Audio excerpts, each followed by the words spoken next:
That's weird. That's weird. Kind of weirding me out.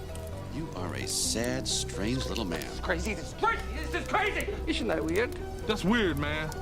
It's strange. What's up, campers? Welcome back to episode 144 of Camp Strange. I'm your camp counselor, Alex Tobin. And I'm your camp counselor. Jesus. I'm lost. Yeah, I'm so rusty. It's been like a fucking month. And as David is back, and we're back to bring the spooky, wacky, weird, strange, and Lobster. Whoa. Weren't expecting that one. I was not. But before we do, we have to catch you up on any of the weird news you may have missed in this past couple weeks. But I was just talking to David before we get into the news. I was just talking to David about the Goonies. Oh, no. Does anybody else think it's crazy that there is a mentally and physically deformed man strapped to a chair in the basement of a house? No, was it a basement or was it in the cave? Does that make it better? I don't know. Somehow one is, I'm not going to say one's worse than the other, but they definitely have different implications there. Okay, so I haven't seen the Goonies in a very long time, but from what I remember, I think Sean Astin. Sean Astin. He goes into like the basement of a house, and I think he gets his foot caught in like a bear trap or like a trap of some sort, or like a rat That would trap. rip a child's foot right off. There's no way. Like I said, I don't know what happens, but I just remember that he sees the silhouette of Sloth strapped to the chair. Yeah. And then, obviously Chunk has a run-in with him later, and he gives the Ruth, baby Ruth, and he like throws the baby Ruth at his head. Yeah. And like it, but like I just don't. Like I said, I haven't seen it in a while, but do they explain where he came from? Where did he go? I don't think so. Where did he come from, Cotton Eye Joe? I remember when I was a child, I always thought that was the Toxic Avenger. Oh my god, dude!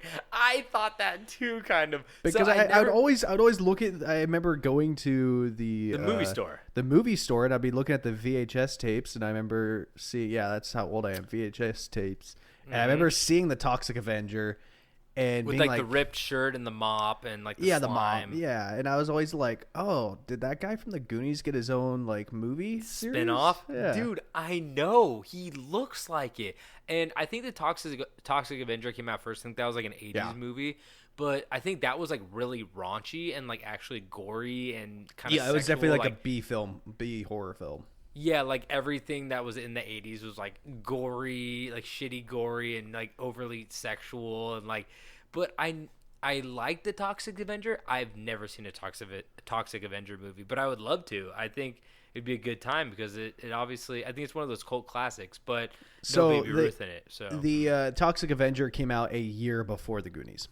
Oh, wow. So 84, he got 85. a lot so the guy booked a lot of that guy looked like that. Yeah. No, he was actually I believe he's a football player. He played for Pittsburgh Steelers, I believe. John Matuzak. Yeah, I think he is a football player, which is crazy. Yeah. To think that like he went to an audition. Like this movie's called The Goonies. It's a really fun movie about like four teens like finding lost treasure, and there's like some gangsters and they're like fighting, and they're like, oh my god, like this sounds amazing. And, like it's on the coast of Oregon, it's cool, and they're like, yeah, that's awesome. Okay, like who do I play? They're like, you play mutated guy obsessed with Baby Ruth tied to chair in basement. Yeah, this is after the dude. It's after the dude retired, winning 2 Super Bowls. Oh really? Yeah. So he's like, fuck it, I'll do. He's like, I'm looking for something new right now. Yeah. That's crazy. I want to get spat on. Hey, you guys! Like, but seriously, he's the most iconic character in that movie, right? Oh, easily. He might be the most iconic character. When was that movie made? The 80s, 90s, early 90s. 85. Okay, he might be one of the most like on a top 10 list of like. It might be like Rocky was in like the 70s, but like maybe like Predator and like an alien thrown in there. But like shit. A Sloth would be up there. Sloth is definitely like an iconic character. Dude, the actor died 4 years after the Goonies came out. What happened? I don't know. It doesn't say. I'm just on No one IMDb. knows. Oh, it just says he died 4 years after. Yeah. Well, I would love for you to look that up while I tell my first news story because I'm actually do it. a little curious. So I'll. First news story: man claiming to be Jesus stabs 3 in home near Pittsburgh. Oh, wait, is this how he died? Oh, Because he was a pirate. I mean, not a pirate. He was a Steeler. Pittsburgh Steelers. No, so this man claiming to be Jesus, he stabbed 3 people in an apartment on Monday and hid until he was taken into custody by Pittsburgh police. So I picked this story because of 2 reasons. One, like, this is kind of what I don't want to say daydream about, but like sometimes I see somebody who's homeless and I go, this sounds really bad, and it's not judgmental, but like I see them and they look so dirty, and I would go, man, I bet they would love a shower. Like, I would love to like invite them to my place so they can like clean themselves up and like sleep here for a night and like get a good meal in their stomach or something like that, because you want to do that. And this guy apparently, who claimed to be Jesus, he was brought in by these people, and they saw this homeless guy and they asked him to stay at an apartment, and they're like hang out here for the night. They're like, you could stay here, you could shower, and they stayed up until the early morning. And then he all of a sudden started talking about that he was Jesus, and then pulled a knife and stabbed the 3 people that brought him in. And I was like, see, this is what I hate. Like the people, like, this guy ruined it. Something good. Yeah, that's what I'm saying. I'm like, fuck. Like, but that's the whole unpredictability of inviting somebody into your home. Like, they could be a great person, but there's always that chance that like somebody has like some mental instability and they need help from a professional, and you can't be inviting them in. But my other point of this whole thing is like, the only difference between this man and the real Jesus is that he stabbed 3 people, right? Because real Jesus, or I mean, I should just say OG Jesus, Jesus, he claimed to be Jesus as well. Am I wrong? Yeah. No. What? Exactly. So, I mean, it's crazy how many people, like, they always say, like, oh, if Jesus came back right now, he would be a homeless person, and he would judge you on how you treated him and stuff like that. I was like, well, this guy was like, well, this guy's claiming to be Jesus. I might get some points. And then all of a sudden, Jesus is like, I want you to meet my dad. And started stabbing him. Time to meet Papa. Yeah, come on. You come. I want you to stay at my house now. And then he just starts stabbing him. And it's just a slippery slope to heaven, as they say. Yep. It comes at you fast. But I think everybody was alive still, so that's good news. But Yep. So, do we find out how Sloth died? Yeah, it was an accidental overdose on prescription medication. I guess it's still happening today. I mean, at least we're aware of it, But hopefully he doesn't die in vain, and we get all this under control. I just saw there's a lot of movies and documentaries coming out about OxyContin and stuff like that. Oh, so yeah. You guys don't do it. Just take 3 Tylenol and grit your teeth. Yeah. So, anyway, so David, what other news stories do you have for us? Man beats off-duty Chicago police officer, bites off friend's nipple in road rage incident. How's a nipple come out? Yeah, sometimes it just comes flying on out. Sometimes you're just in an advantageous position. I feel like people judge. I just saw another news article where they said some guy got into a fight in like Las Vegas and he bit his friend's ear off, or like a chunk of his friend's ear off. And I'm like, you know what? Everyone thinks that he was going for the ear. I think he just found himself at the ear at one point and went, I'm gonna go ahead and throw out a guess, because you know me, I didn't read an article. I'm gonna guess they had him in a headlock or something, and like he was facing up and just biting like a piranha. Did he bite the whole nipple off? I don't know. Well, here's the great thing. As a man, you don't need them. No. It's purely an aesthetic, right? Oh yeah, it's all cosmetic. Exactly. And the great thing about it is tons of things look like a nipple. Throw a pepperoni on there. Throw another pepperoni on there. I'm just saying, you don't need them, and you might actually get more good attention at the pool in Vegas when you take off your shirt. You're the guy with one nipple. You got one. I remember 3 is cool, but 1 is cooler.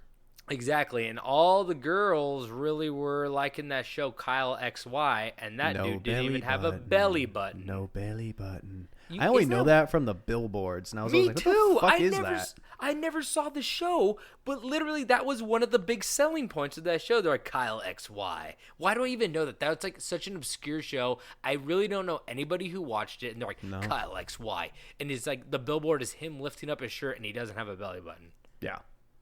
I'm like, is that the thing that confirms you're an alien? Because I feel like somebody could get I assume that was like the whole like, look, I don't have a belly button, so I'm not one of you guys. But like, there's some guy out there who got plastic surgery to cover up his belly button, right? You also don't need it. Yeah. Oh, that would be a cool move, right? A little plastic surge, cover up that belly button. Just slab a piece of turkey skin over that. Ooh, hear me out. No nipples, no belly button. Just clean, just pure skin. Think about how fast you'd go on a water slide, belly down. Oh my gosh! See, Olympic swimmers, take notes. Nothing holding you back. Seriously, you're just like a boogie board. So you're like the bottom of a boogie board. So off-duty officer and his friend, both 38-year-old males, pulled up alongside Clark and ordered him to pull over so they could file. Oh, I missed the part. Basically, someone sideswiped a car. The off-duty officer and his friend tried to pull them over. And after the 3 men exited the vehicle, Clark allegedly punched the off-duty officer twice in the face. And when the friend tried to help, Clark attacked him and completely bit his nipple off. Oh, wait. Clark was the guy that got pulled over? Or Clark was the cop? Clark was the guy that got pulled over. Oh, okay. Yeah, that makes more sense. I feel like off-duty cops can't bite nipples. Can't bite nipples off. That's just my opinion. But also, it's abuse of power. Hot take. I'm not a big fan of off-duty cops. I'm like, you're off-duty. I'm not a fan of cops unless it's in my favor. Exactly. Like some guy steals my phone and an off-duty cop chases him down. I'll eat all my words. I will. I'll do it. I love that cop. But when I get pulled over for reckless endangerment, I hate the police. Well, it's just weird because, like, off-duty cops are the only ones who are allowed to do stuff off-duty. You never see, like, a baker, like, go into a fucking restaurant while he's there and being like, oh, my cake fucking sucks. I'm going to make my own cake back here. And they're like, get the fuck out of our kitchen. He's like, I'm an off-duty baker. Leave me the fuck alone. I know what I'm doing. Like, didn't you just explain every Gordon Ramsay show, though?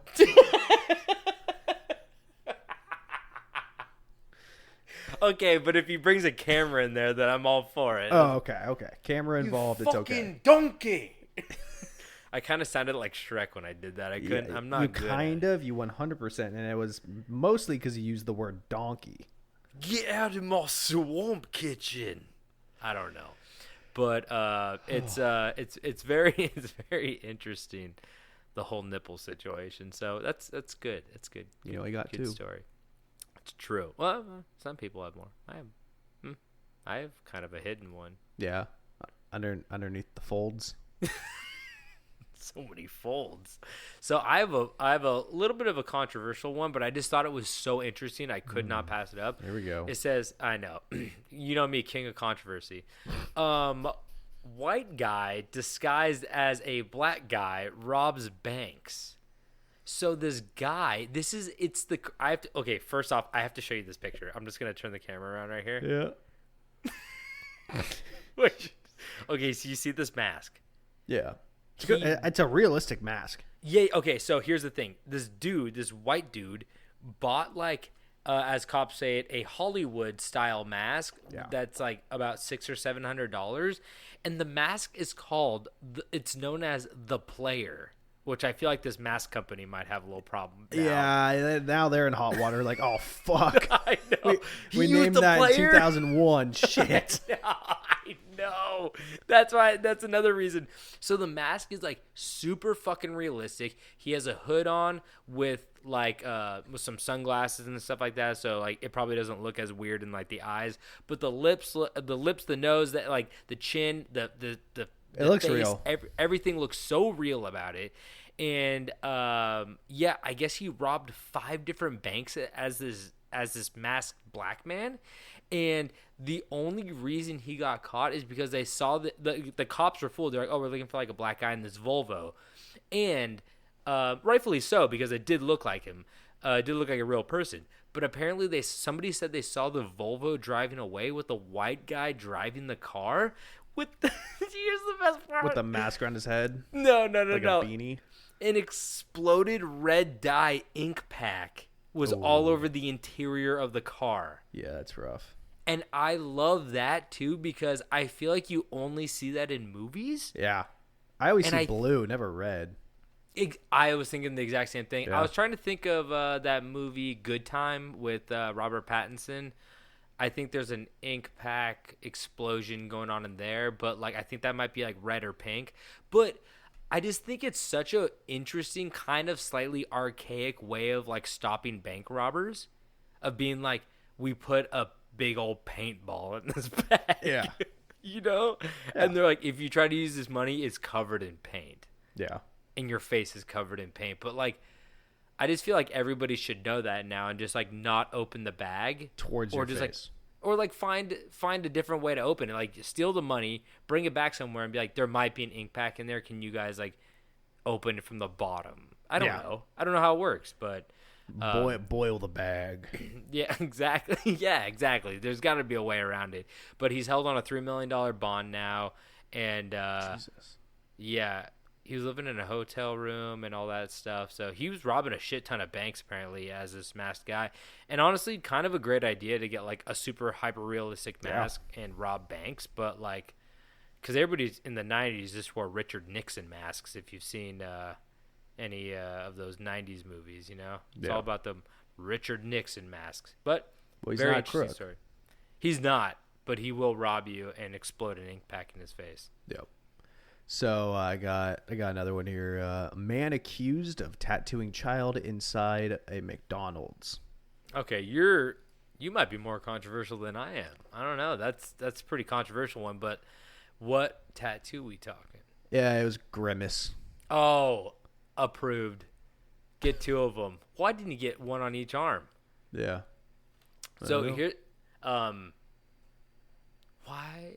There's a lot of questions about this because I feel like you can't do anything at a McDonald's and not slightly get caught, because McDonald's is obviously it's kind of a middle ground. It's that gray area of like no one's in there but everyone's in there. Yeah. And you might get caught with the tattoo gun, giving a child a tattoo. But I feel like it was so much safer in a play place, and they don't have them anymore. They kept finding fucking needles in the ball pit. Exactly. See, tattoo gun needles. Oh, okay. The ball pit's good. You know what? You can get your body in any pose in the ball pit. It's easy to get like an ankle tat, you know?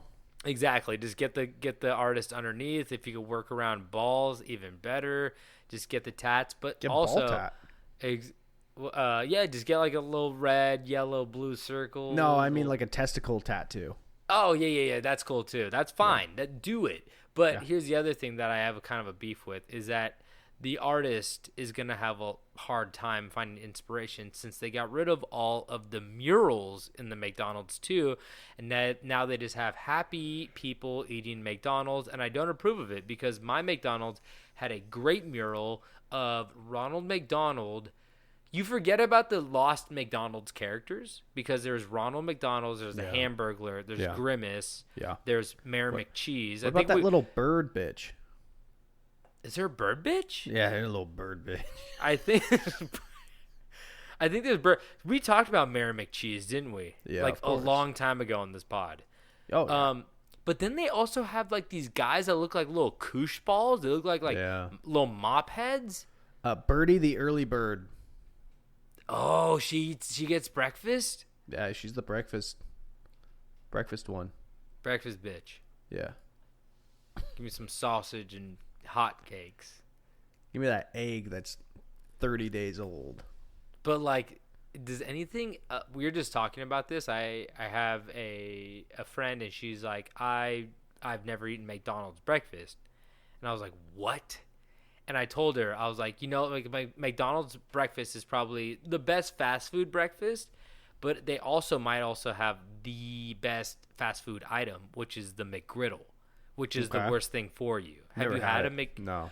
Dude, David, I just have one McGriddle per year, and you're okay. Yeah. But go try a McGriddle. I'm not even like a fast food eater, but like I fuck with the McGriddle.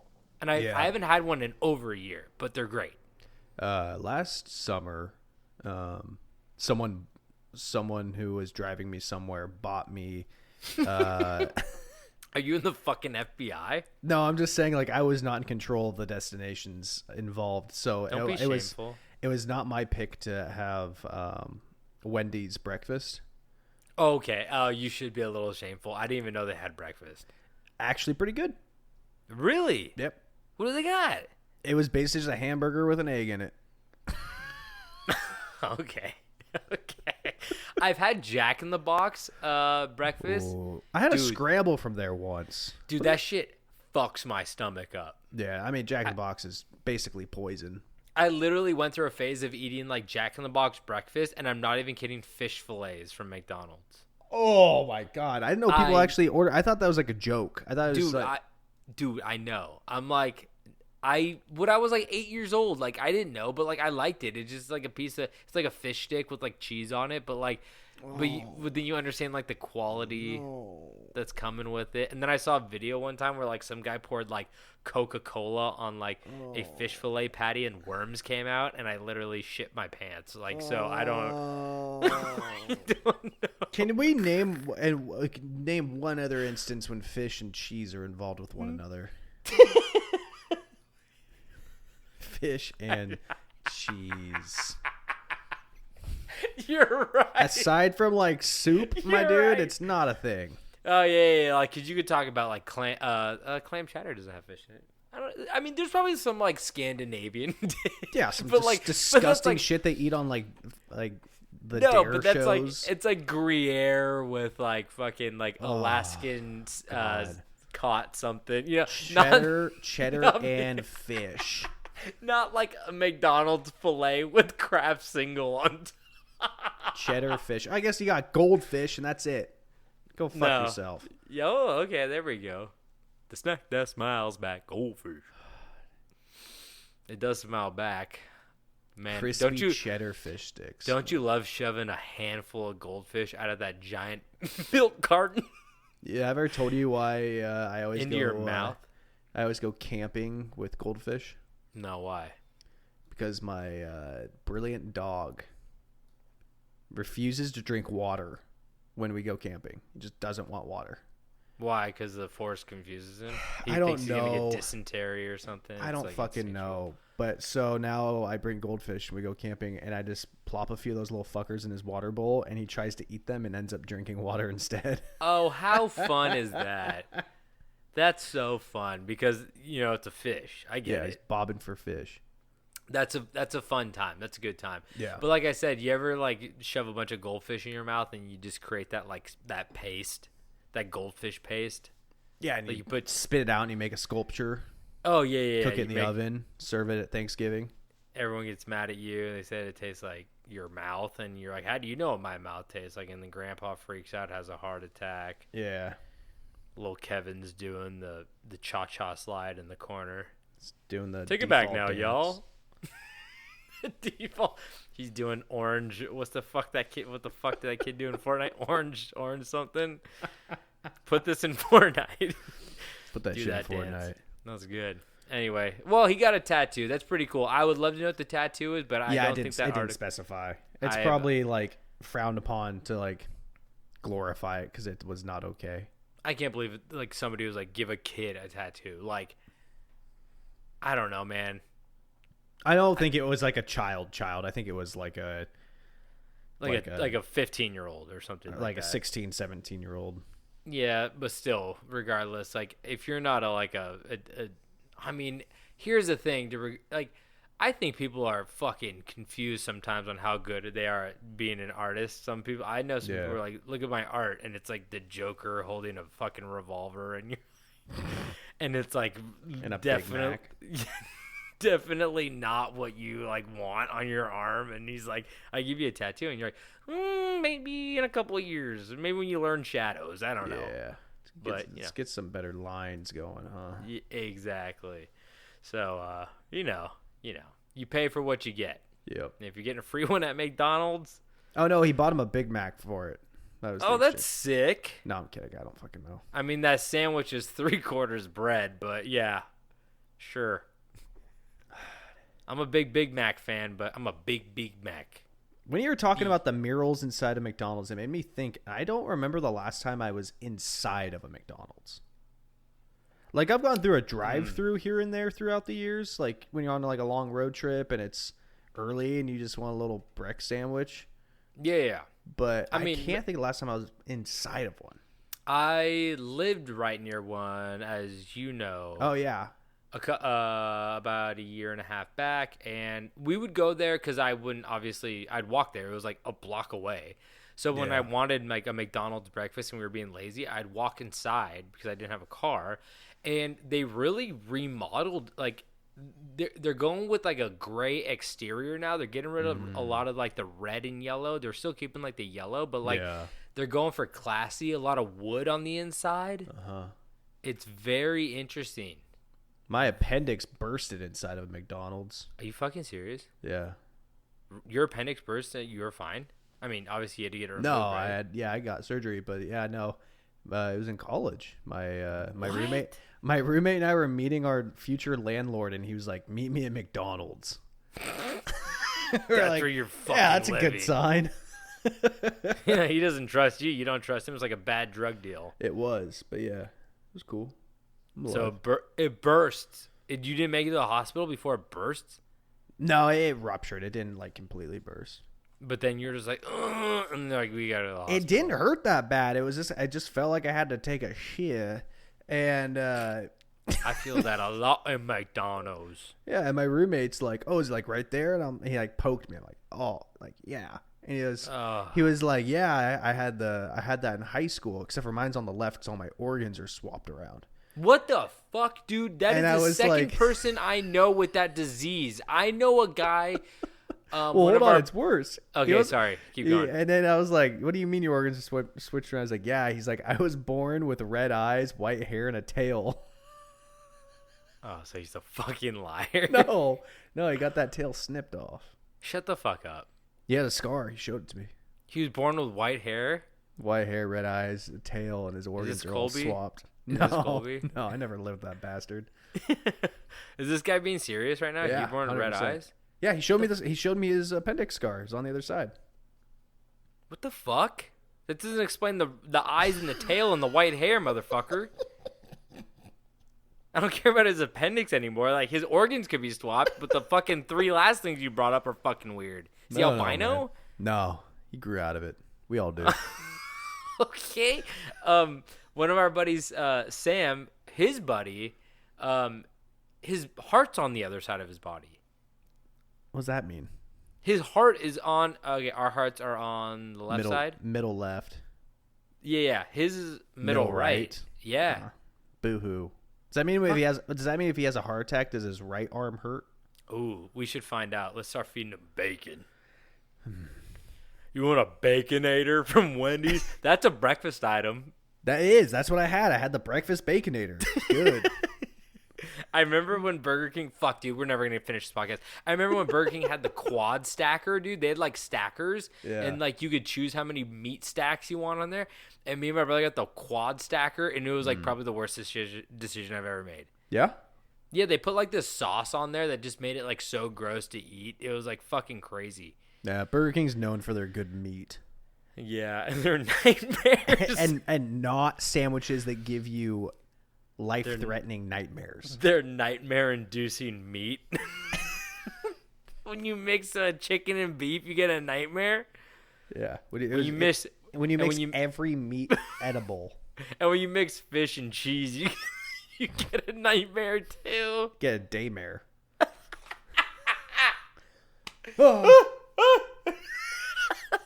I love a good daymare. Oh shit. Anyway, are we caught up on the news? Do you have any more? No, I only came in with 2. Okay, I had another one about like a guy getting castrated off Craigslist, and it was fucking nuts. But like, he's okay. I mean, it was nuts. Literally, it was nuts because his nuts are gone. Floor. Yeah. No, he was like looking. He's a 28-year-old guy looking to get castrated, and he found these fucking 2 dudes who were like married on fucking some website, and they're like, we castrate people. I've done 15 castrations. He flies to their house in Oklahoma. They cut out his balls, and they wouldn't stop bleeding, and they said, oh shit, go to the hospital and tell them that you did it yourself. And he goes to the hospital. He tells them he did it himself, and then they go and visit him, and they get arrested because they like knew something was up. And they like connected the dots, and the guys are like in prison now trying to like ask to go home. And I'm like, you can't just like, obviously this is their fetish. Like I don't know, man. If you want to be castrated, by all means do it. No. Get those genetics out of the pool. It's fine. I'm okay with like what people want to do in their spare time, but like I'm not okay with somebody being like tricking somebody into being like, we've done 15 castrations. Maybe they have, but like still, if you don't have all the medical equipment, like, can you go to a hospital and just be like, can you cut my balls out? Or do you have to have like is that like, if you have the money, can you be like, I want my eyeball removed? You could probably do it if you went to like a plastic surgeon.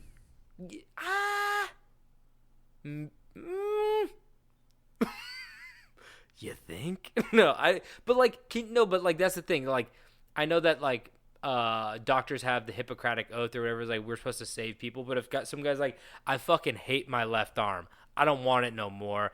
I have $50,000 right here cash. Remove my left arm. And they're like, what's wrong with it? And you're like, nothing. Will they do that? Probably not, but you just go get it smashed in between 2 cars. It's like a twin. It's like the Mexican twin from Breaking Bad. Just like smash them between 2 cars. Just smash it. Beyond repair, take it on off. Oh, you don't see. That's the thing about the Mexican twins, though. You have 2 of them as well, so you can smash one of them between a car. You still got another one, just like your arms. Yeah. I hope I'm not spoiling Breaking Bad for anybody. That show's been out for like 15 years. Yeah, those guys are the scariest dudes in like any TV show. They don't have to say a word. Yeah, that's a show I need to rewatch one day. I totally agree. I really need to rewatch that. So, anyway, we should get into these stories, right? Yeah, I guess. Okay, let's do it. Now, David, do you like the circus or do you just like monkey and hat? That's a tough question because I do like monkey and hat. Okay, wait. First off, what hat are you picturing? Oh, one of those big foam cowboy hats. Oh shit! I was picturing like a nice top hat, like a expensive top hat, like a bowler. Like a $300 like Willy Wonka Johnny Depp Willy Wonka top hat. Okay. I'll take any hat. Honestly, I don't care. Okay, pinwheel hat maybe too. Oh, that'd be good. That's a good one. I don't know if I've ever actually been to like a legitimate circus. I know I went to one once when I was like really young, but I don't remember it. So no, I feel like a lot of people go to carnivals, but they don't go to circuses. Are there still circuses? I mean, there's like Cirque du Soleil, but like that's like $500 tickets. I think it has to deal with like something like a big pop, a tent. Like if you have a tent, then it's a circus. If there was an accessibility to a, you know, like what people imagine as a circus, like, you know, like people doing the acrobatics and the clowns and the cannons and the nets and the lions and the stools and the whips and the red velvet suits and the black top hats, like, you know what a circus is. You seem like you got it. You watched The Last Showman, huh? I'm just saying. No, I did enjoy that one season of American Horror Story, the circus. Oh, wow, that actually connects to the story today. So, hey-o. But no, I'm just saying if there was like a circus thing that came through town, like I would go every time. I think I would too. I think it's missing some of its Like darker side. the shittier the better, honestly. Yeah, I like kind of like the. I mean, we're gonna talk about the part that I find the most interesting about a circus, but like you said, American Horror Story circus, I'd be like, let's do it. Yeah. I want like a fucked up clown. I want like a tiger to like, a lion to like freak out and like kill people in the stands and stuff. Yeah. Cool. Jump the fence. I'll take the nosebleeds. And then I also want the motorcyclist in the metal ball cage. That one's fun. That's a newer. I have seen that. You know? I have seen that. That's cool. I have seen that too. That's actually like insanely like impressive. It is. I don't know if there's a lot of. I mean, there's obviously risk involved, but I feel like if somebody crashes on that, they're just like, ow, my fucking knee. No. No. They're like, ow, I'm dead. Okay, yeah. Cool. So, well, today I want to bring you not only to a circus, but also to Florida, the Circus of America, a little community just called. Cut it off. Let it float away. To a little community called Gibsonton, a small town along the coast in Tampa Bay, Florida. Gibsonton was once a winter haven for circus performers, aka circus freaks, and where the International Independent Showmen's Association was planted. Gibsonton was one of the few places in the country with zoning to accommodate keeping circus animals on residential property, aka monkey in trailer. The circus crew lived inside a mobile home community called Bullfrog Creek. I love that name for a mobile home community. It's a good one. Especially one full of circus freaks. That's so fun. Yeah. I don't know, it might be a derogative term now, but I'm not sure, so let me know. Roll it. So today in Gibsonton, there are still rides, trailers, equipment, and even unique landmarks left behind as reminders of America's exploitive but fun, but creepy, but interesting carnival past. But this place is also where one of the most bizarre historical murders ever took place. As today, I tell you the story of Grady Stiles, the Lobster Boy. Now, David, you know about the Lobster Boy, correct? Of course. You watched the season of American Horror Story. Yeah, but I mean, that was fucking years ago. Yeah, I believe that came out when I was in college, like literally sophomore, junior year of college, and I watched a couple episodes. I was interested. I know Twisty the Clown was a big pull. Yeah, everyone really liked him, but I believe like Evan Peters played Lobster Boy. Yeah, and he was the guy with the he just has like two prongs coming out of his hands, which we will get more scientifically into. David's doing it right now. You're good at it. I might sign you up. I've got a lot of skills. I'm gonna sign you up for my big tent circus. Ooh, claw me up, Daddy. Put some butter on me. I'm your lobster boy. A little bit of Old Bay. Let me roll around in it. Get some newspaper out. Wrap me up real quick. Ooh, before we get into tie me to a net and throw me in the ocean. Bubba Gump called. He wants me. No, wait. So you're a butter on the lobster guy? I'm not a lobster guy really. No, I'm not really general. Either. I don't really like. I believe crabs. I just called it crabster. What the fuck am I talking about, man? Crabster's good. That's like a Pokemon name, man. I download all my music off Crabster. It's just frustration, just scratching at the bottom of the boat. They just eating snails on the side of my fish tank. But I believe lobster and crab are good. Don't get me wrong. I believe they're too much work for me. The smell of crab makes me want to die. Really? I hate it.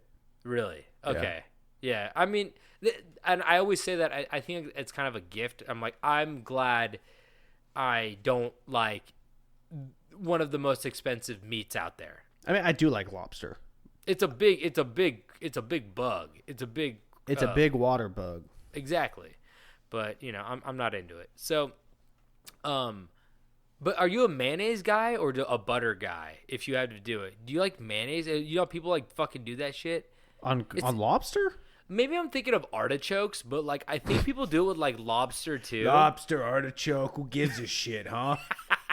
I mean, if you're eating an artichoke, that's another fucking too much work for me to eat shit. Yeah. Like, they're like, take off these prickly leaves that'll stab your fingers, and then you gotta like slide your teeth against this like leaf, and you only get like the very bottom part of the leaf until you get to the middle. Like, it's such a strange food. It doesn't really taste like anything. It's a lot of work. Artichokes are weird. I've had very good grilled artichokes, though, where they half them up and put them on a grill. Like, they're great, but I don't, like, give me a carrot instead. Like, I don't fucking care. Like, fucking horse? You a fucking horse? Give me a whole raw carrot, green part and everything. I want to eat it all. You got a salt lick, too. That'd be great. Don't wash that shit. Give it to me. I want some dirt nodules in it. Crazy. But leave that weird hair shit on it. the pee-pee hair. Yeah, sure. You ever seen like a puppy with a pee-pee hair? No. It's such yeah. Dude, I was going through TikTok one time and some girl had the fucking cutest little puppy, and it had like a couple thousand likes on it, and I commented on it, but that pee-pee hair dough. And it's the only thing I've ever commented on TikTok, and she fucking liked it. And I was like, fuck yeah. Dude, everybody knows about that pee-pee hair, that puppy pee-pee hair, man. Oh, yeah. I mean, my dog, I had him when he was a puppy. He's a lot of that pee-pee hair. The pee-pee hair, for you guys that know, it's like a little like strand of... It's a dick beard. Yeah. It's a little strand of twisted hair that comes off the tip of the pee-pee. I don't know. I don't know why it's there. Yeah, I don't know. God doesn't even know why it's there. God's like, what have I done? Freaks him out. He doesn't want to talk about it. Is that Gimli or Gloin? What is that down there? Is that a son of Gloin? Who is that? That braided beard. Anyways, So let's get into the story about Lobster Boy. Damn it, we are just off the rails today, but I'm glad you're back and in full PB. Yeah, it's been like mode. a month. So Grady Stiles was born on June 26, 1937, with a deformation due to a genetic condition known as electrodactyly.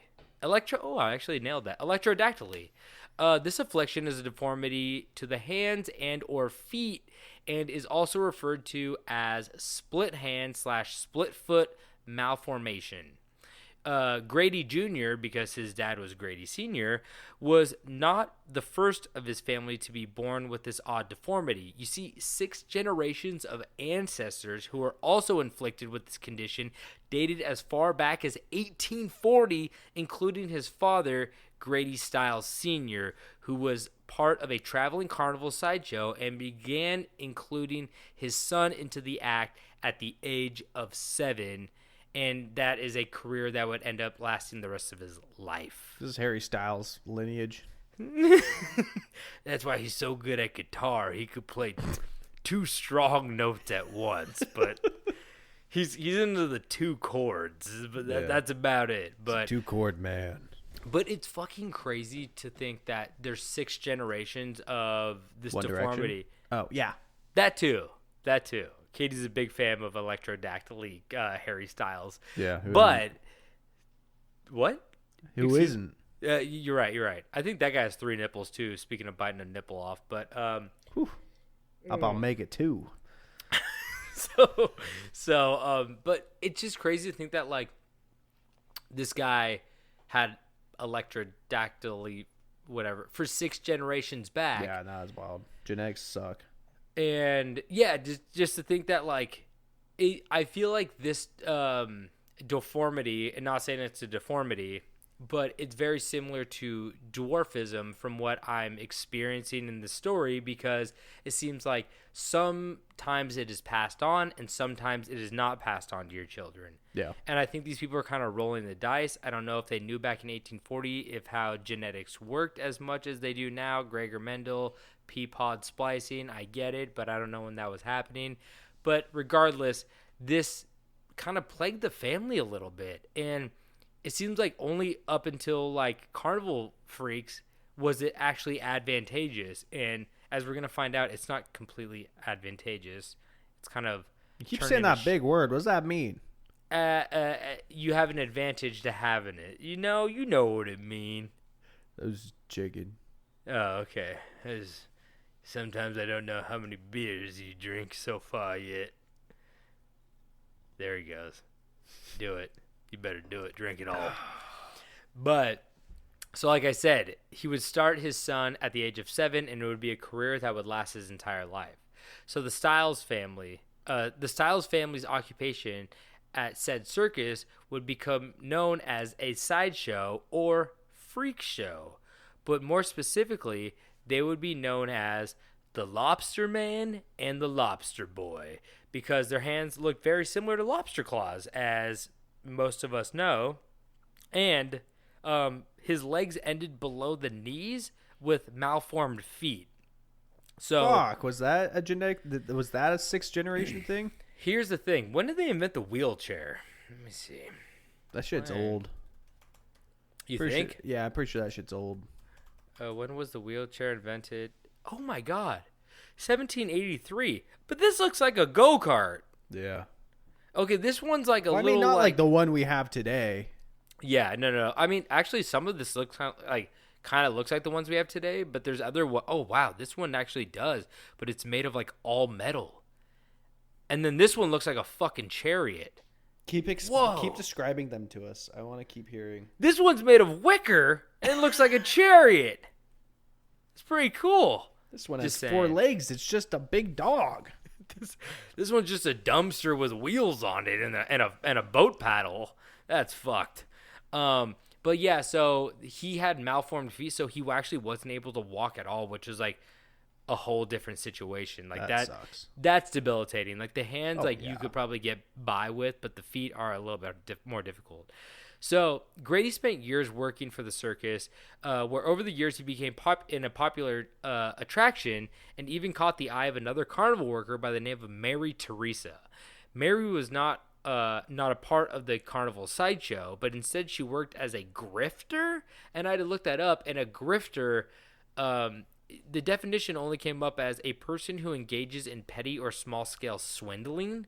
So I'm thinking she was just like kind of like a shiesty carnival person. Yeah, she'd work that fucking game with the bottles you throw that ring onto, even though the ring is too small. I honestly wonder when carnivals were like, hey, these games are too easy. Like, do you think that like carnivals were ever like, no, these are a fair shot?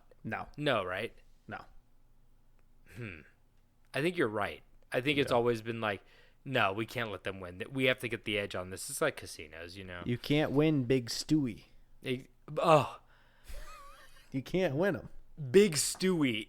The day Big Stewie is gone from the carnival is the day that I don't want to be on this earth anymore. Big Stewie is the only thing holding up carnivals nowadays. We went to the county fair. Oh, was there Big Stewie there? You know, I don't think I saw Big Stewie. I'm sure he was there somewhere. Next time you guys go to a carnival, send us all your pictures of Big Stewie. Yeah, we want to see your Big Stewies. And that actually sounds bad. We're talking about...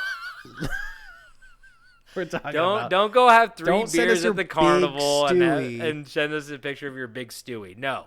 We want Big Stewie Griffin. Large Stewie Griff. Up in the corner, above all the bagged fish. All the bagged goldfish, we want them up there in the rafters, unobtainable to you because you don't know how to do a backspin on that wiffle ball into that big fucking bucket. Yeah, you know exactly what I'm talking about. You can't lean over the wood ledge.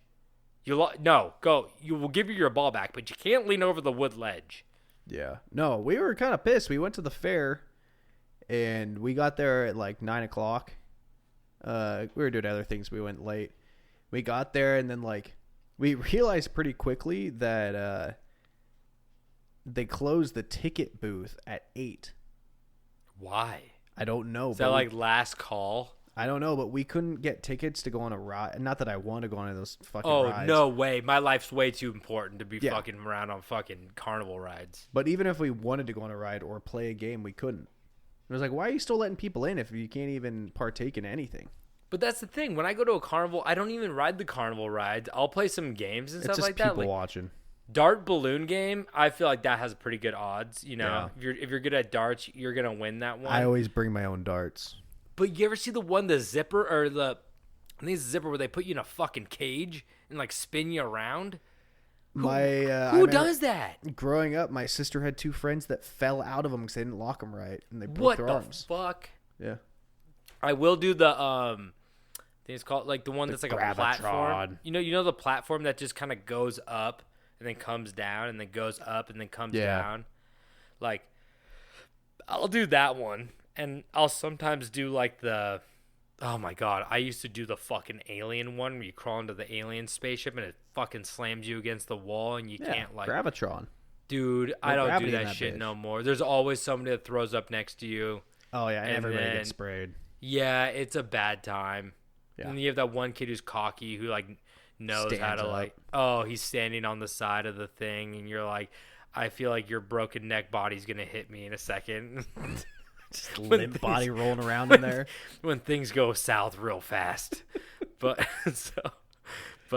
yeah, like I said, this lady was a grifter. And over time, she had become smitten with the lobster boy. So Mary would end up marrying Grady and had 3 children. David, don't make that motion with it. We all know why she married the lobster boy. So over time, she had become smitten with the lobster boy, and she would end up marrying him and having 3 children with him over the years as well. 2 of the 3 inheriting the deformity. So like I said, similar to dwarfism, it's not always passed on, but I think it's a high probability. God, you know those 2 siblings hated the other one. Oh, I know, I bet. Seriously. Like, I mean, I don't know how much it actually... I don't know if their feet were debilitated. I know the dads were, but I believe one of the kids, from what I've seen, he doesn't have debilitated feet. His feet were like they were walkable. I don't know if he got it on his feet. So this, of course, did not upset Grady, but instead brought him joy, as now he could expand his act from Lobster Man to the Lobster Family, which also meant more money. And being center stage for a carnival freak show monetarily paid well for Grady Stiles, but consequently instilled him with pain and extreme resentment starting as a young boy, and he eventually began turning to alcohol as an answer to his deep-seated anguish. So apparently they never really had money problems, because I think I read that he would make like between $50,000 and $80,000 a year at the carnival. Oh shit! What year was this? I think this was. I don't know if he made that money early on in his career as being Lobster Boy, but I think he was making this. I want to say late 70s, mid to early 80s. Okay. When he had a family at that point, because he was born in 37. So it might have actually been a little bit earlier, but he was set. But the thing is also, they were living in trailers at like a campground. So, I mean, he was probably able to stack money, which was probably pretty nice. Man, 1937, that sounds like a shitty year. Yeah, what was going on there? What was the biggest event in 1937? I don't know when Prohibition was, but let me see. Prohibition, America. That was 1920 to 1933. So actually, Prohibition was lifted. It was before the war. That might have been a good time, David. 41 was the start of World War II, I believe. Oh wait, when was World War I? That was in the 12s, 1912. The biggest story from 1937 is Amelia Mary Earhart started her career during World War I as a nurse in Toronto, Canada. Looking forward. Oh, okay. Yeah. Wait. World War I went from 1914 to 1918. Are you telling me that Amelia Earhart was flying in 1937? Yeah. Really? Yeah. Crash. Everything's 39. She was officially declared dead on 39. Ooh.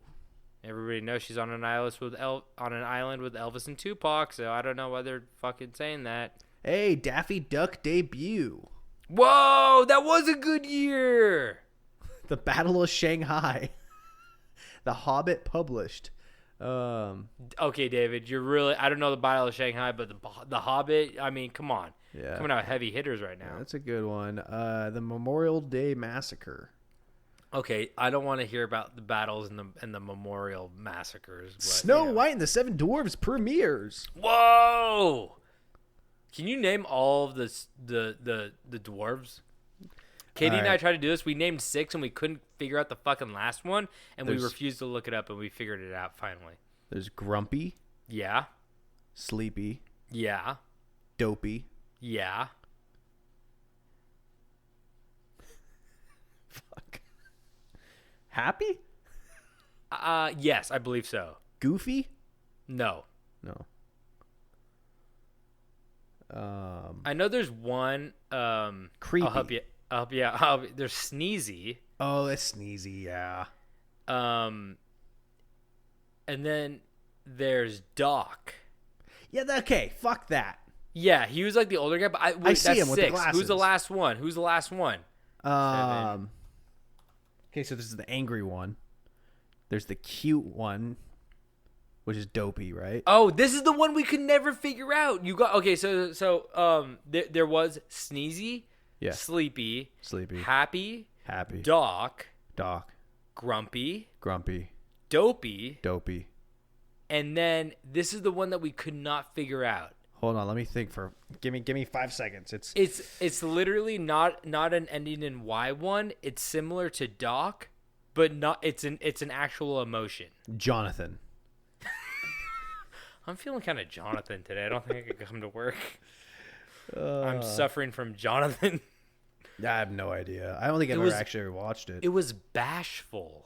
Oh, fuck that one. I know. He just call him Shy. At least it ends in a Y. Yeah. Bashful. Fucking bashful. Motherfucker. He's bashful. He just kind of like, he has his like... Oh, yeah, I remember that little fucker. That little piece of shit. Be an extrovert for a second. Come on. Yeah. So, like I said, where am I? So I'm going to go out on a record here. I'm going to say I hate all 7 dwarves. Hate them all. None of them make me happy. Not even happy. Some guy said that in 1937, and he said it before you, so this is an old take. Yo, by the way, happy... Oh, okay, never mind. That's kind of crazy that those are from 1937, but I digress. Let's continue with this story before I get totally off kilter. Character design sucks. They all look the same. There's literally, like, Doc and Happy look identical, but Doc has glasses. Yeah, and then you're right. The other 4 look identical, and then there's Dopey, who's just Dopey looks the child. the most dopey. But like I said, I hate those dwarves. Like I said, he eventually began turning to alcohol to as an answer to his deep-seated anguish.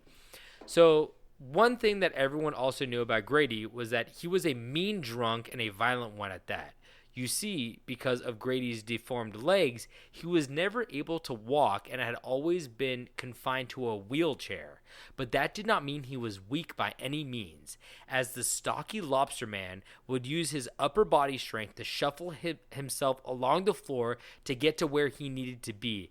And where he needed to be was near someone he could beat the shit out of because Grady was an abusive asshole. So... the reason for his abusiveness and anger problems stemmed from the very thing that made him money and brought him joy, the circus. Some of the spectators would acknowledge Lobster Boy / man with amazement, while others only ridiculed and harassed him. Unfortunately, though, Grady aimed his anger at the only people who actually loved and cared about him, his family. Fucking, it's tale as old as time. Fucking people don't know how to deal with their emotions, you know. It's like, as Pete Holmes said, I listened to him on a podcast. He said, like, be man enough to be angry for the right reasons. You know, don't take it out on people. Like, confront your anger and be like, why am I actually angry? And you know, focus on that. Don't take it out on people who have done nothing wrong. Yeah. So neighbors testified to hearing frequent screams from the Stiles home in Gibsonton when Grady would start his routine drinking binge, as he would use his upper body strength to violently throw himself on the floor, then use his claw-like fingers as a dangerous weapon to choke, beat, and slam his wife and children in the face. And usually their skin and eyes were often targeted. I don't know how skin is. I get it's a eyes. Real pincher. Yeah, skin. Like, I feel like if someone's beating you up, your skin is always targeted. It's kind of hard to beat someone up. Beat someone up without targeting some skin. Exactly. It's very strange. But also, I forget. Oh, no, I did put this in there, so I'll wait to say this. But during another violent episode, while Grady was in the midst of attacking his wife, his pregnant daughter, Kathy, attempted to intervene by rolling the wheelchair in between her parents. And this act only infuriated her father even more, and Grady turned towards Kathy and beat her so badly that she went into early labor. Oh, fuck. But the baby survived, but was also born with electrodactyly. Dactyli, yeah. So, just like a fucking...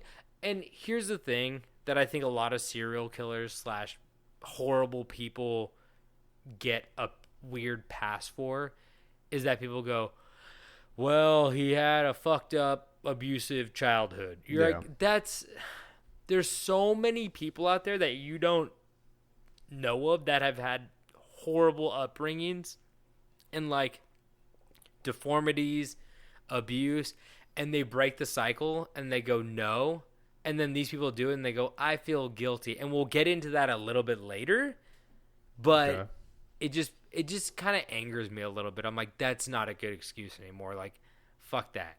So, although Mary Teresa testified that her husband was a great guy when he was not drinking, she also confessed that only amounted to approximately 2 hours a day between 8 a.m. and 10 a.m.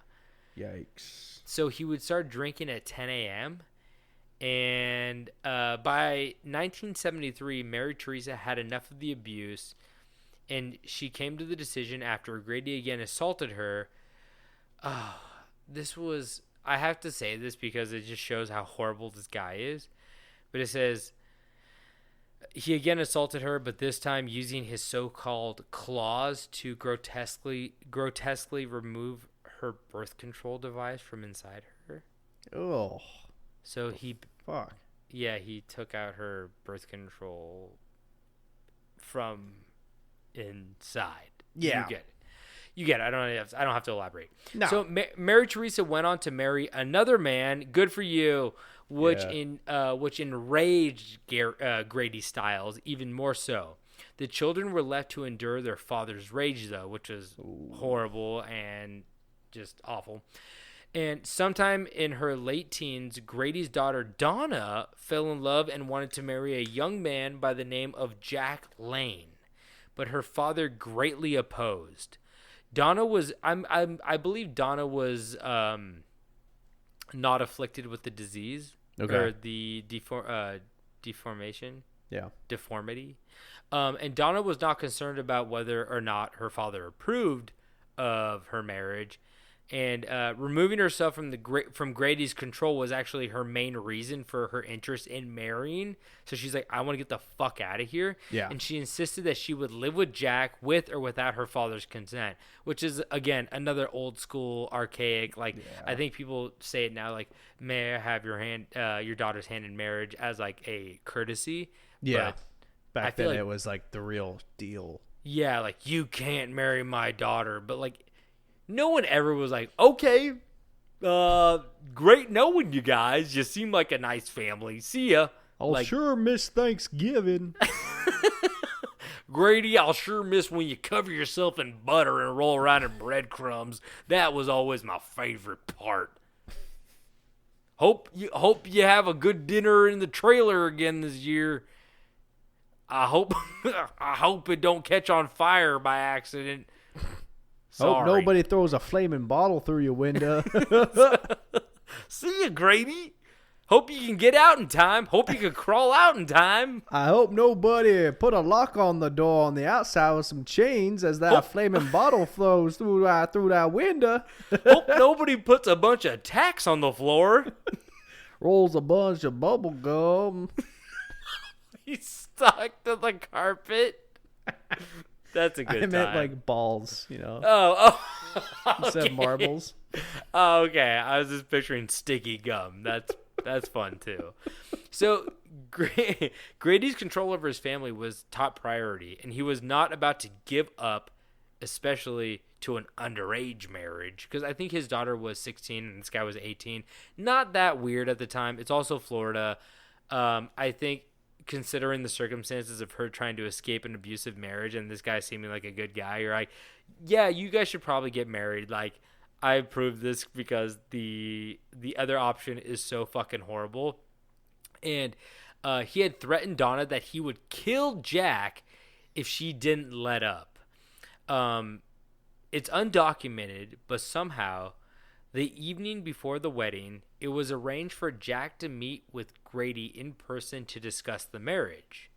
Jack had insisted that he and Donna were going to marry with or without her father's permission. That probably pissed off Grady quite a bit. Yep. And assumptions relayed that Grady had given Donna and Jack some indication that he might approve. Conversely, that's a weird word. Conversely, upon why'd you type it? That was a copy and paste right there. Busted. Sorry. So conversely, upon Jack's arrival, Grady instantly shot and killed him in the back without remorse. So he showed up there thinking that like Grady had changed his mind and was like, you know what? I'm going to give you my blessing.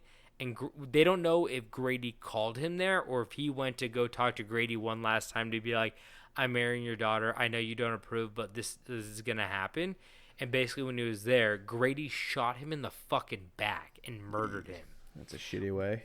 When Donna learned about Jack's murder, Grady sat and looked at her with an evil smile and said, I told you I would kill him.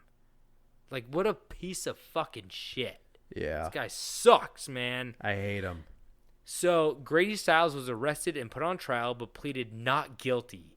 He claimed that he'd shot Jack in self-defense, piece of shit. I bet he pulled a gun on him, and then Jack, like, fucking tried to fight him, and then got shot. But I feel like if you pull a gun on somebody, they're allowed to, like, be, like, scared for their life and try to fight you. You don't get to, like, pull a trigger on them because of that shit. You're the instigator. So his legal team played on his deformation and poor health from drinking and smoking excessively, and the defendant put on a show. So the jury was manipulated into pitying Grady for his lifelong debilitation, and it led to believe it was because of his misfit role in society that led Grady to alcoholism and violence. I do believe that is somewhat true. I don't believe that is a crutch. I don't believe that he didn't have a choice in that.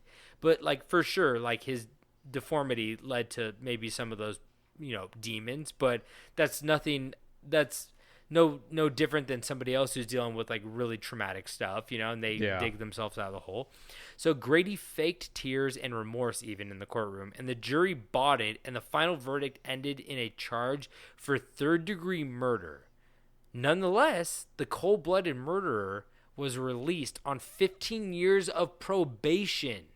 Yikes. So apparently the prison or the justice system didn't think that prisons did have enough of the accessibility requirements to help out Grady, which is like, wheelchair in his hands and his legs. And they're like, we don't have the facilities.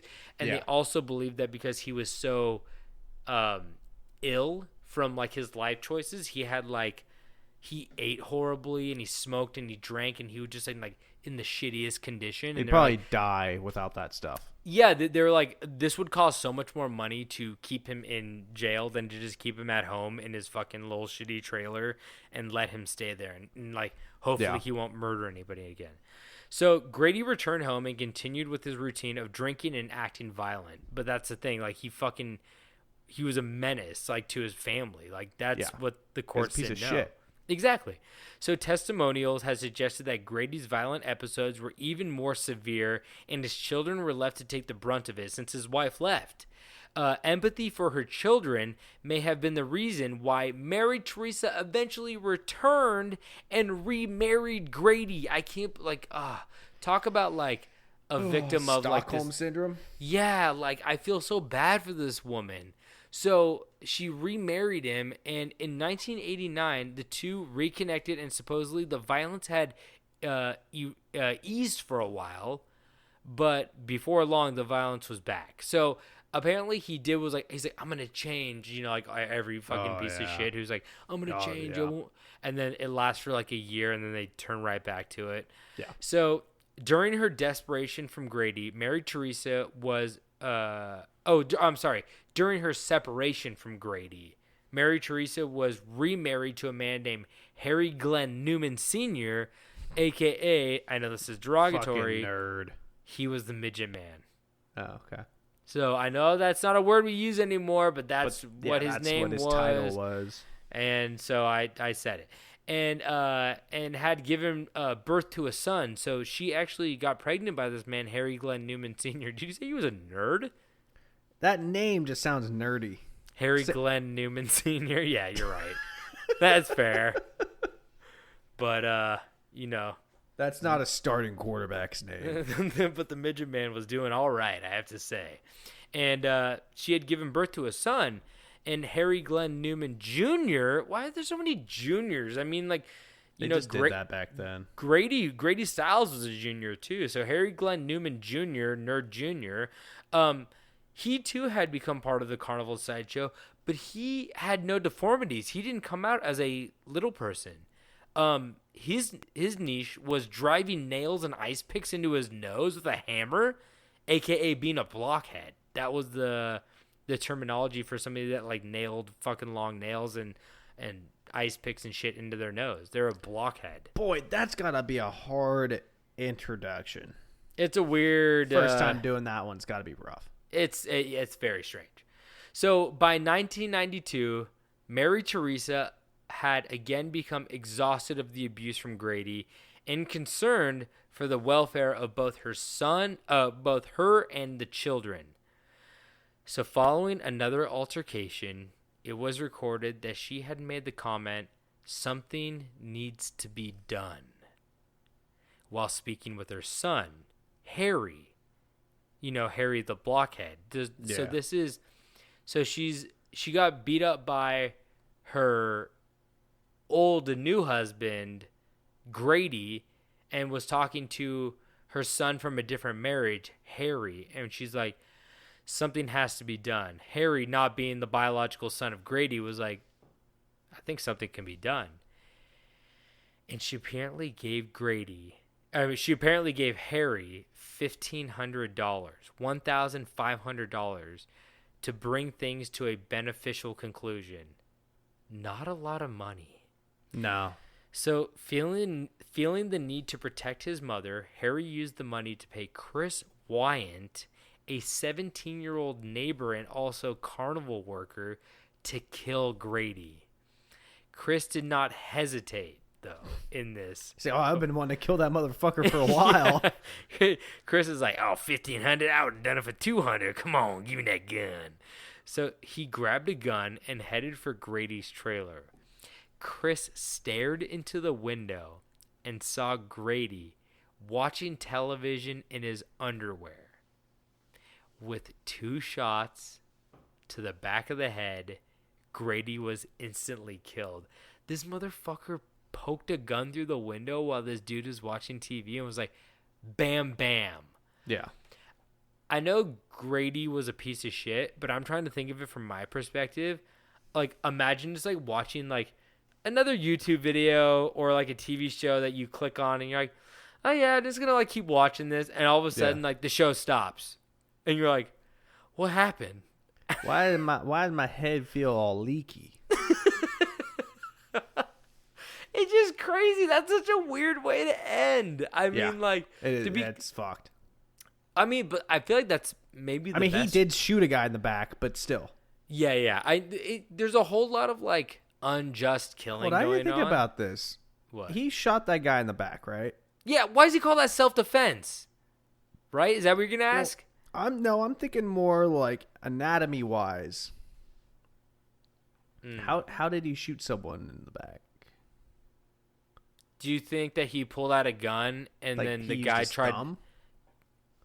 Oh! I'm saying, how the hell did not he the get? Not the shot in the back part. Oh, like how did he shoot the gun part? Yeah.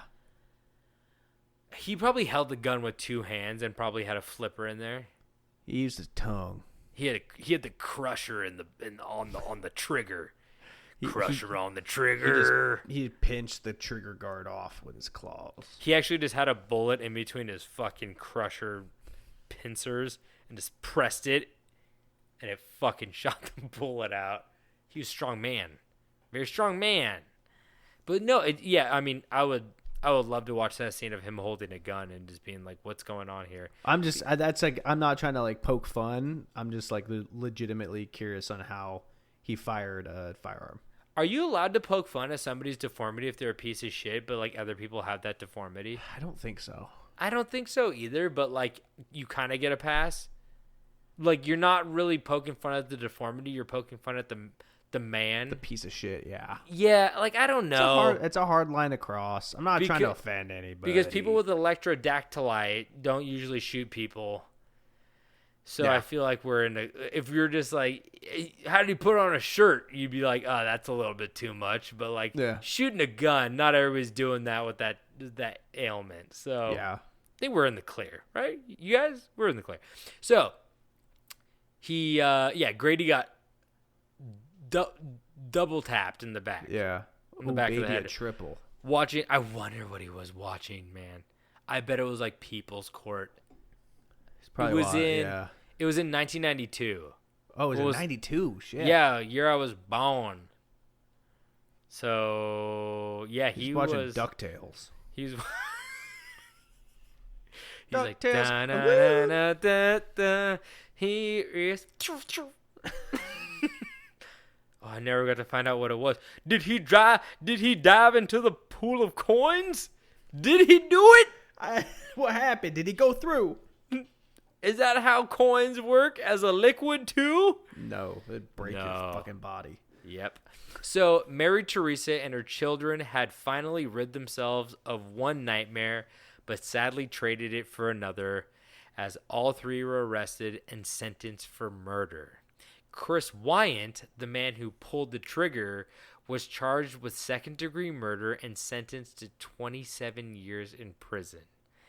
Harry Glenn Newman Jr., the son of Mary from the other marriage, the blockhead, was charged with first-degree murder and sentenced to life in prison without the possibility of parole for 25 years.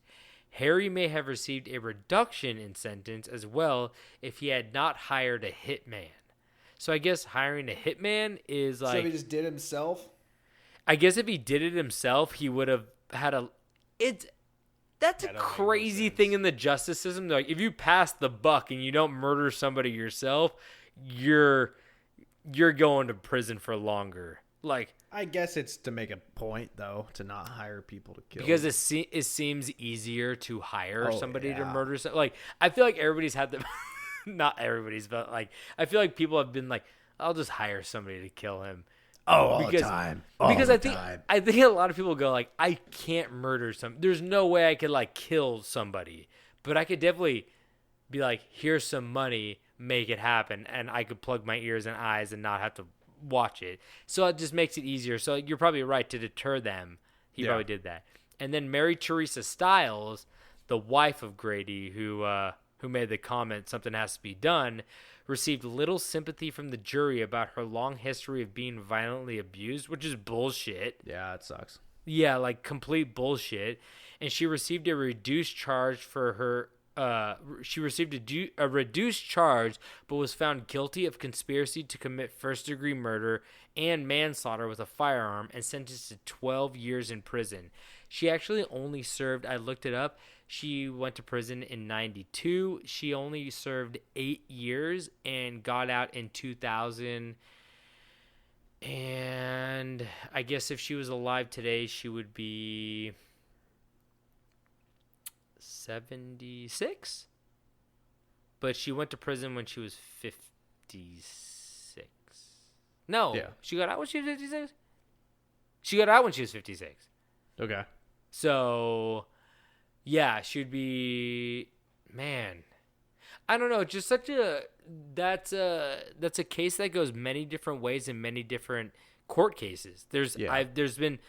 I just listened to Talib Kweli. I know you did his podcast. Yeah, I used to work on it. I listened to him on Tom Segura today talking about how he wrote a song for a 14-year-old girl who had murdered her dad because he was beating and sexually molesting the entire family, and she shot him in the face with a shotgun, and she was in prison or jail for a year, and she had to go to court, and he was like on this advocacy thing about her being just in her murder, and the mom came out like in interviews and she said like she's my hero, and Talib Kweli came out with a song called She's My Hero, and the girl was eventually like acquitted of it.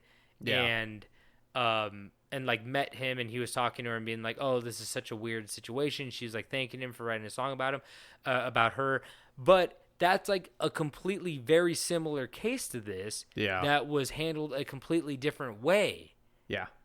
So I think the justice system needs to just get thrown out the window. No, I think it has some good things going for it, but I think it has a lot of bad things going for it too that are just like maybe too much of a variable, too archaic, or too emotional. I mean, emotional could go two ways, like not enough emotion though.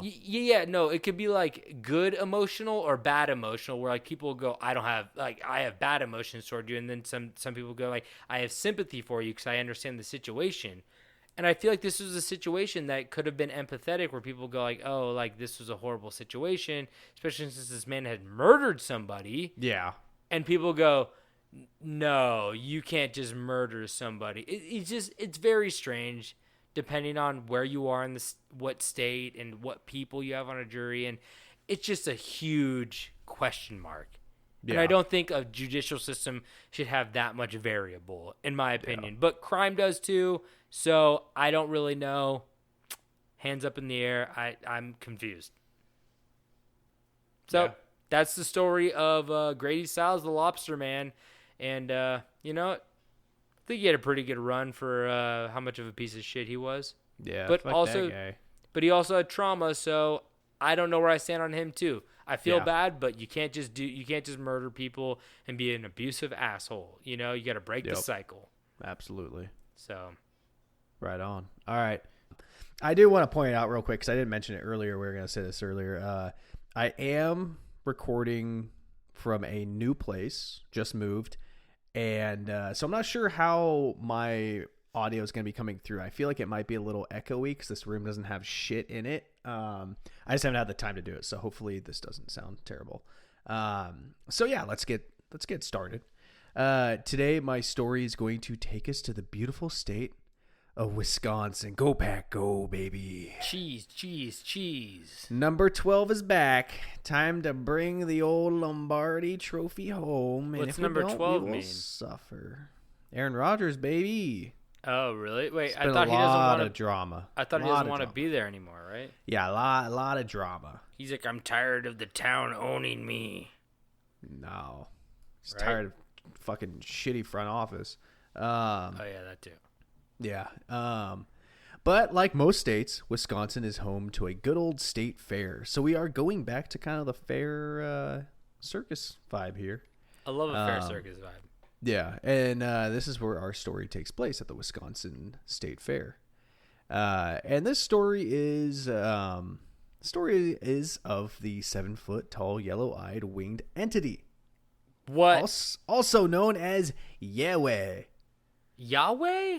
No, Yahweh. Different. Oh. Yahweh's like God. Yeah. I mean, this could be a god. No, I just yellow-eyed winged entity. But Yahweh. It is also kind of strange how we chose carnivals and fairs. I know, man. Even though it's been like a month, we're still in the same brainwaves. Fairs in the air. Yeah. I don't know. I made up the nickname. I thought I had a good little ring-a-ding-ding to it. What's your nickname? Yahweh.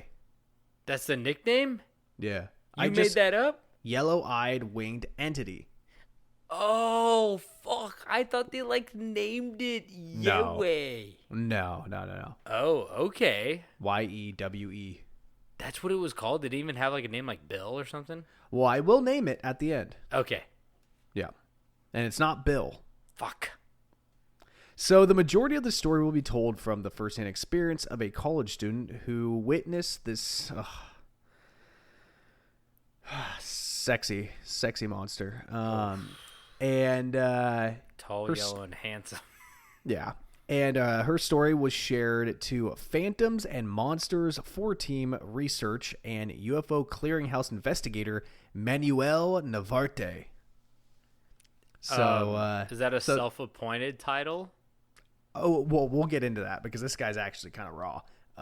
So thank you to these people and their tremendous work and the love for sharing what most of the world is too scared to talk about. It takes a special type of person to talk about these topics with a name attached.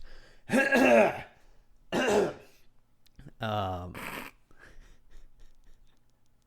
good? Get it? No.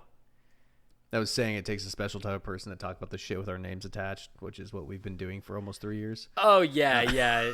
David's slowly trying to distance himself since he's No, it's fine. It's fine. Just name-wise, because we don't want to end up on, when the men in black show up at our front door, we want to be able to be like, no, I'm Bill. Yeah, that's not me. So let's start reading this student's story. So this is what I'm reading right now is from their point of view. I'm very sorry for saying this so late, but I had to write it all down while the experience was still fresh on my mind. And let's face it, after what I just saw, I seriously doubt I will get any sleep until the sun is up, and I have to calm down somewhat. I'm working as a part-time cleanup crew during the Wisconsin State Fair, and tonight, Thursday, August 5th, 2021, so this is a recent one. Ooh, okay. Wait, that was a couple days ago. Yeah. No, I wrote this yesterday. Wait, you wrote this story? No, I mean I typed it up yesterday, so it's brand new. I was by the main stage helping to clean up after the concert that had just been left out earlier tonight. I was with another person who was about my age. We were talking about the concert that had been let out previously before Christian rock group SKILLET. And okay. Oh, I have a lot to unpack here. Yeah. I fuck with SKILLET. Oh, do you? They have a song called Monster. Okay. Fucking great, man. No, there was a when I was How's it go? No, I'm thinking of 3 Days Grace now. Fuck, I'm trying to remember. But they had they kind of have an Evanescence thing going. They have a girl lead singer and a guy lead singer type shit going on. I didn't know that. Yeah, and in high school they had 2 rock songs that I liked, and I think they were I was really into WWE too, and I think they had a WWE video game, and I think it might have been in it, and I was fucking with it hardcore. And then we found out they were Christian rock. I was like, what's going on? Lame. Was everything I just said lame?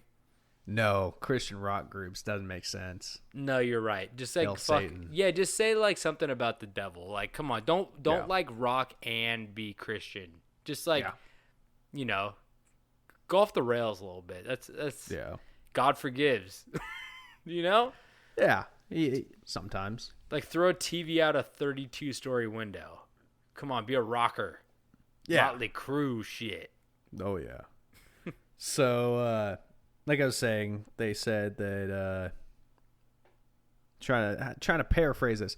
I guess I'll start over. I was with another person who was about my age. We were talking about the concert that had just been allowed 2 hours before, and we were towards the far right-hand side of the stage picking up trash and just talking when my partner all of a sudden yelled out, "What the fuck is that?" I looked up, and there... Skillet was doing an encore. The crowd was gone. They left 2 hours ago. Skillet was still playing. Needles in arm. I looked up, and there, about 30 feet in front of us, towards the parking lot, was what looked like a very tall being. But it wasn't like any person I'd ever seen before. It was about 7 feet tall and thin, but still looked very solid. It was coal black and had 2 glowing yellow eyes. And it had bat-like wings. Literal fucking wings that must have stretched to be about 12 feet from tip to tip coming out of its back. Whoa. I feel like that's one of the only sentences you could read tip to tip and it's not weird.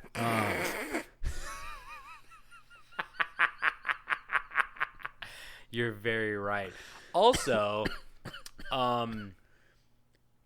good wingspan on that. He's 7 feet tall with the 12 wingspan. Yeah. He's almost doubled his wingspan. He should be, because you know how like people are like, if you're 6 feet tall, you have a like 6 feet foot wingspan, from tip to tip, as they like to say in the fair world. But this guy, big wings. Big wings. Big stature, bigger wings. Big wings. Boy, I want to deep fry them buffalo sauce. Do you think he was like, I smelled that fair corn dog, and I wanted to buy it? So back to what she was saying. This thing looked like. Wait. He was like, I need a brick of pink popcorn. You know what I'm talking about? Yeah. That fucking pink popcorn brick. Fuck that shit. Boy, it comes out bad, doesn't it? Yeah. Anyway, sorry. So continuing what she was saying. This thing looked like a demon from the depths of hell, and it appeared to be staring directly at the stage where there were still people breaking down equipment from the earlier concert. Oh, everybody thinks that they've been to the depths of hell. Okay. Yeah, you haven't been there, bitch. Shut up, bitch. You haven't been there. You don't know what you didn't think about the smell. Like.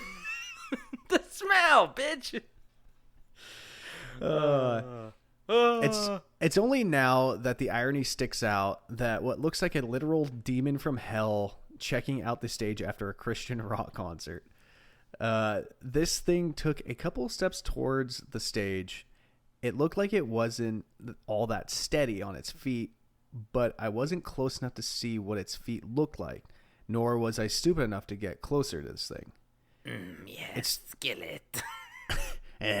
Skillet rock forever. They're like, what should we name the band? Or Christian rock, right? Maybe something you cook breakfast in? You think the rebellious demons listen to Christian rock? You know what? Great question. Do you think people look at them and they go like, what's wrong with those kids? And like the 7 foot tall, 12 wingspan, yellow eyed demon is like, you don't get me. This is my identity. I love that. I hate you, Dad. You don't know what you hate. She continues with saying, it stood there for about 10 seconds before it turned its head and looked right at us. The air felt like it was drained straight out of my lungs, and I felt an overwhelming sense of terror. Not fear, but absolute terror. What's like the my difference? my life was going to end right then and there, and this thing was going to snatch my soul and drag it down to hell. No. Oh. There's a difference between being afraid and like having absolute terror, I think. I think it's just a whole nother level of like being scared. Yeah, but like everybody pretends like the soul's in the chest. Everybody knows that the soul's in the foot. Yeah. But the demon don't know that. Not yet. So if they want to snatch that soul, they gonna have to look in the foot shoe area, right? Yeah. So Yeah. they fucked. You could take my soul. Tarantino knows all about it. He knows all the soles in the foot. That's why, that's why they call it the sole of the shoe. It's a fact. Right? It's in plain sight. People just are too blind to even look at the facts. Would you rather? I like a would you rather. Would you rather die, like physically die, or have like your soul snatched, but you're still alive? I guess I'd rather die. Ooh, really? Baby, I've been soulless for fucking years, man. I don't fucking know. What do you mean? Join the party. Just listen to some Motown. It'll grow back. Okay. This soul heart of mine. It then flapped its wings rapidly a couple times, almost like it was stretching them out, and took off into the air, and it was gone. It was swallowed up by the night. It was done in a matter of a few milliseconds. I'm not sure how long we stood there, but it wasn't until someone came up to us and asked if we had seen someone they were looking for that we snapped out of it.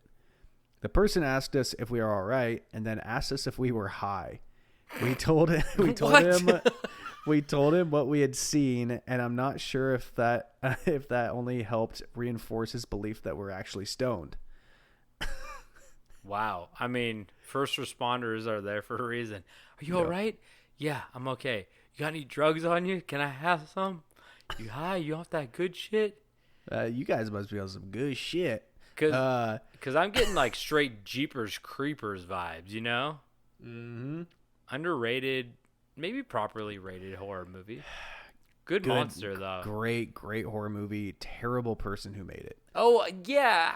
I found out about that like years later, like way later. They're like, oh, yeah, the director's a pedophile. And you're like, what?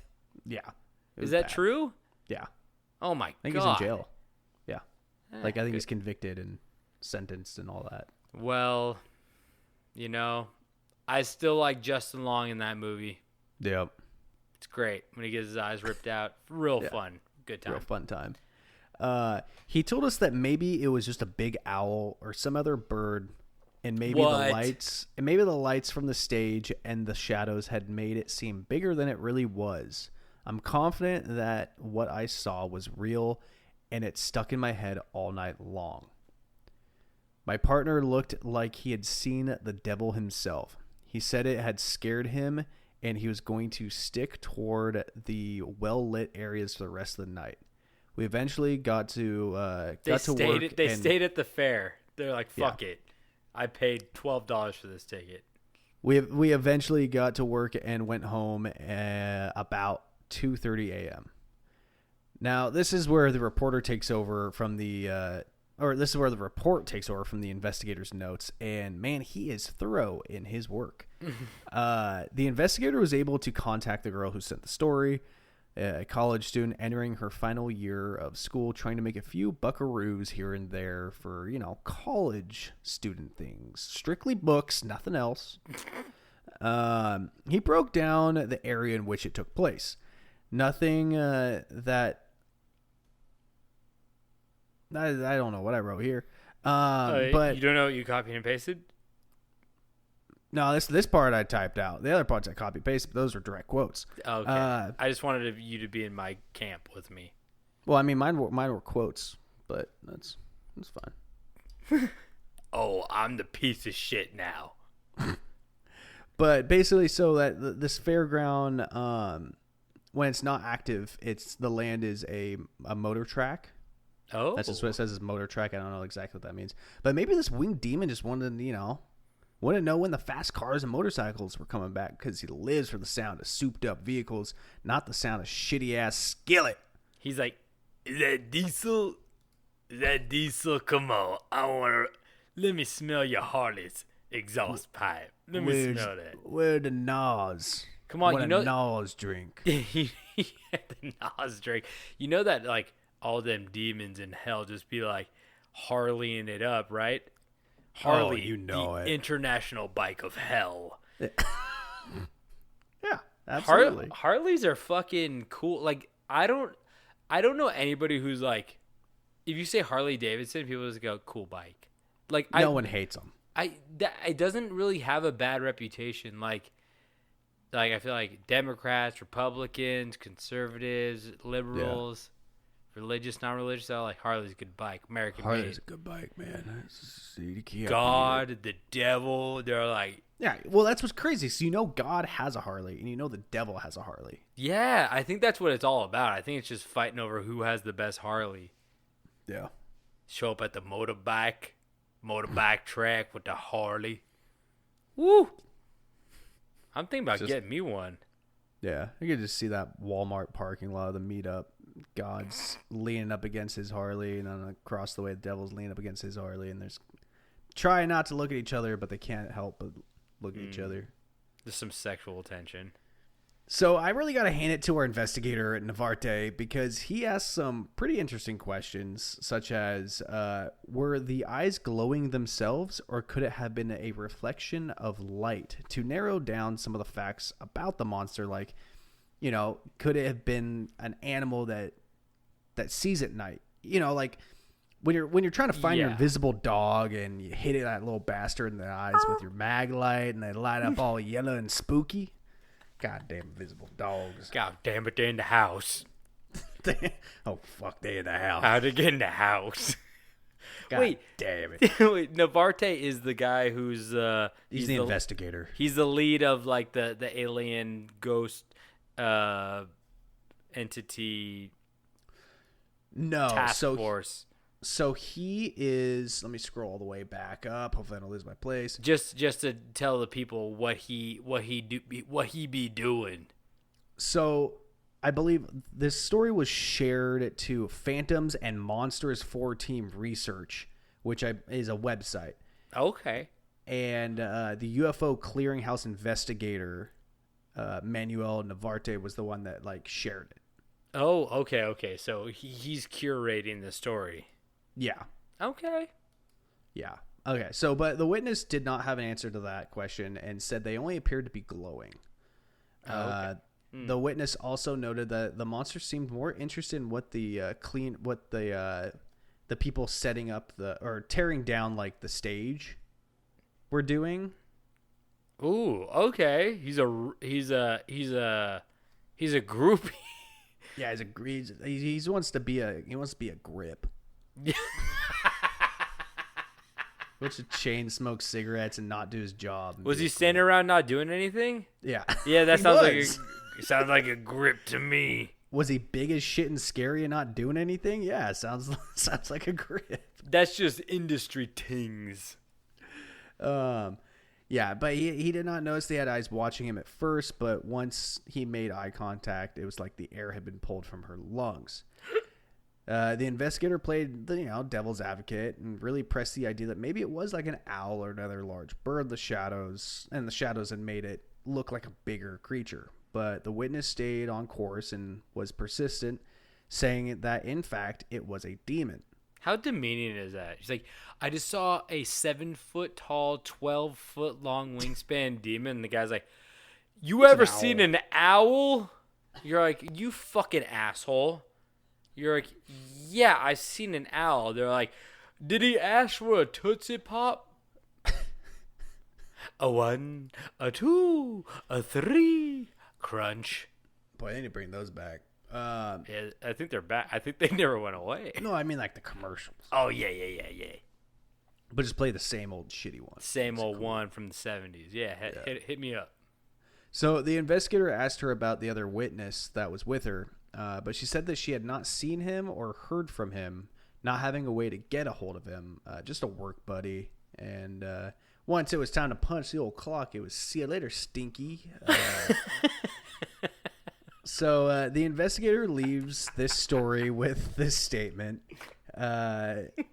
It is the investigator's opinion that the witness did indeed see something that night, but without further collaboration from the other witness, then what it was that they witnessed that night is inconclusive.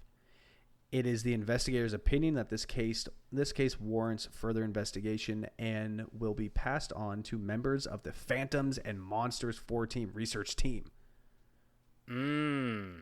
Okay. So I think I'm not done yet. Oh, okay. That's not the end in here. Okay. But you can ask a question if you want. I just wanted to ask, how big of a role do you think John Cooper and, the lead singer of Skillet, as we all know, as I'm looking up online right now.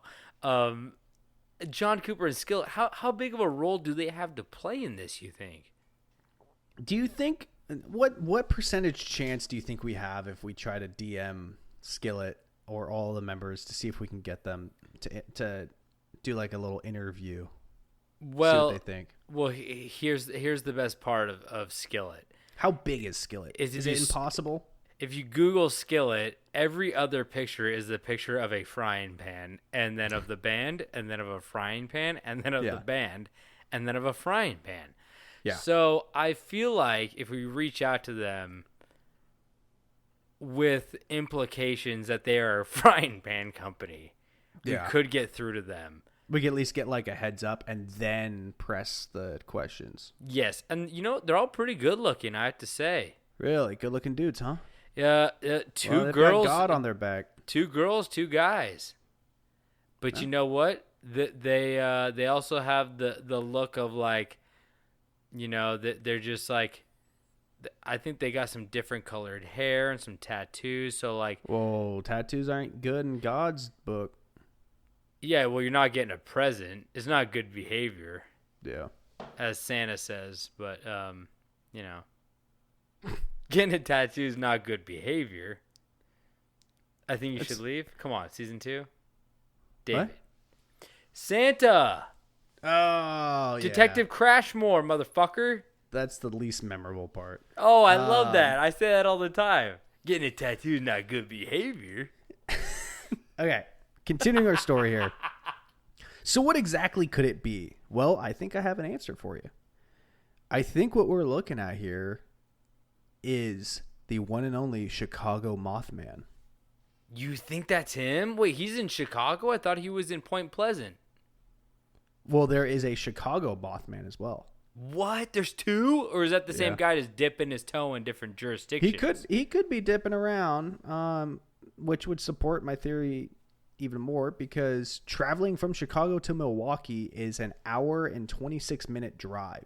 Wait, I thought he was in West Virginia. Yeah. But no, I'm talking about the Chicago Mothman, which could be a different one. Oh, I'm sorry. The Skillet was in Milwaukee. That's okay. Yes. That's what you're saying. I see. Yeah. And so it's only an hour and a half drive, which, you have large leathery bat wings is nothing. Oh, God. Couple flaps, you're there. Yeah. So let's look at the physical characteristics of the Chicago Mothman from the reports. Size between 6 to 10 feet tall. Okay. Eye color, red eyes, green eyes, orange eyes, or yellow eyes. I think he has a little bit of a, filter in there. You could switch that up. Yeah. Other reported features: fur, leather-like skin, no neck, bat wings. I love no neck. He's all traps and head. You're really going to like this one. Oh, It's reported behavior. And this, I'm going to say this is a copy and paste because it's so funny that I wanted to copy and paste it. He horny. So this is its reported behavior. Oh, God. Screaming.